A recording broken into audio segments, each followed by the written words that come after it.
Maf, hè, zo'n lichtmuseum. Ja, maar daar doen we echt helemaal... Hou je trouwens een beetje afstand? Maar daar doen we helemaal niks aan. Nee, ook wij zijn dicht natuurlijk vanwege het coronavirus. Maar hebben we er iets op gevonden? Ja, dat dacht ik.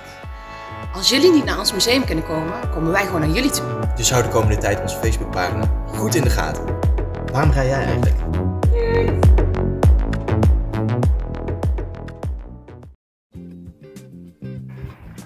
Ik fiets hier door het museum. Op een oorlogsfiets uiteraard. En ik ben op weg naar een van de bijzondere objecten die het museum rijk is. Waarom doe je dat op de fiets, vragen jullie nu misschien af. Nou ja, laten we eerlijk zijn, waarom niet? Jullie zijn er niet.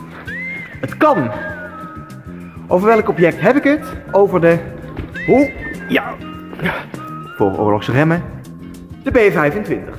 Wappa! En onder het hekje door, want bij het vliegtuig hoef ik niet op 1,5 meter afstand te blijven. Hier staat hij. De B-25 maakte deel uit van de Britse luchtmacht. Dit toestel, ook wel bekend als de Mitchell, was een tactische bommenwerper. Dat wil zeggen dat hij dus niet werd gebruikt om Duitse steden te bombarderen, maar dat hij werd ingezet om militaire doelen uit te schakelen. Zoals spoorwegen of bruggen. Quizvraag.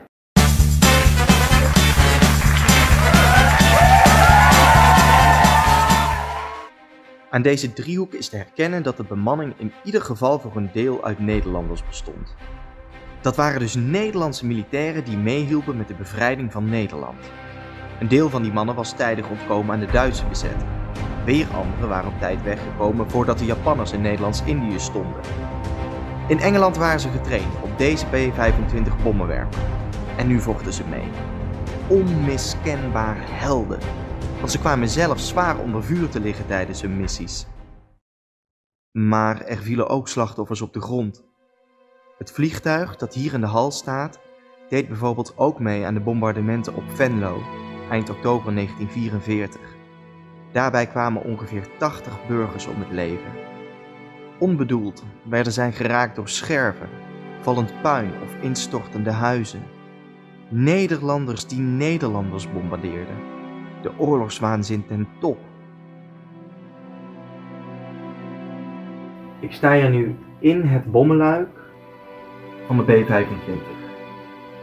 Het is echt een hele aparte plek als je bedenkt wat voor monsterlijke projectielen dat hier destijds uitgevallen zijn.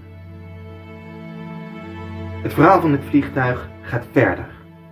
In september 1944 vluchtte de 27-jarige zoon van de burgemeester van Sint-Antonis, de naburige gemeente, samen met zijn verloofde in de richting van Arnhem.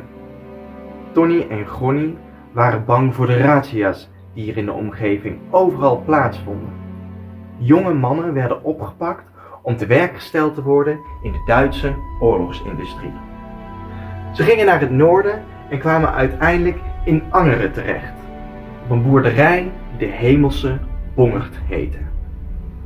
Nou straalde die naam misschien vertrouwen uit, maar dat zou toch misplaatst blijken te zijn. 5 oktober 1944 en de bemanning van deze B-25 krijgt de opdracht om een militair doel aan de Rijn te bombarderen. Samen met 17 andere vliegtuigen vliegen ze op Angeren. Van die vliegtuigen kunnen er enkele het bombardement niet uitvoeren vanwege het slechte zicht. Weer wat anderen hebben technische problemen en ook zij laten hun bommen niet vallen. Uiteindelijk bombarderen 10 vliegtuigen Angeren wel. Eén daarvan is toestel L.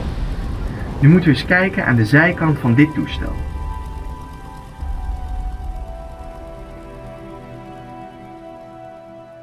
Ziet u nu L? Dit vliegtuig is dus betrokken geweest bij het bombardement op Angeren. Daarbij werd die boerderij, de Hemelse Bongerd, voluit geraakt. En er waren geen overlevenden. Onder de slachtoffers bevonden zich ook Tony en zijn aanstaande. Maar voor de familie in Sint-Antonis bleef dit onbekend. Zo liep de oorlog ten einde. Toen na de bevrijding Tony en Gonnie niet thuis kwamen, ging een van zijn broers op onderzoek uit en kwam uiteindelijk thuis met het slechte nieuws.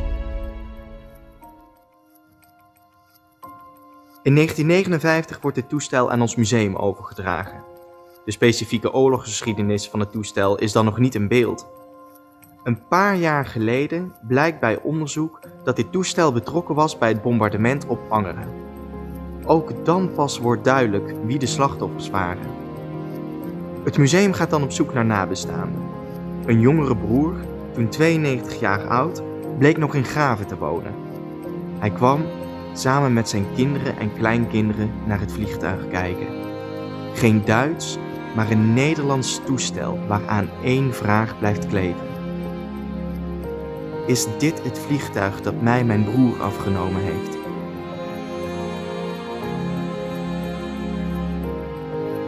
Een bijzonder object, met een bijzonder verhaal dus. En zo hebben we er nog veel meer. Dus stay tuned. En in de tussentijd, doe een beetje rustig met dat wc.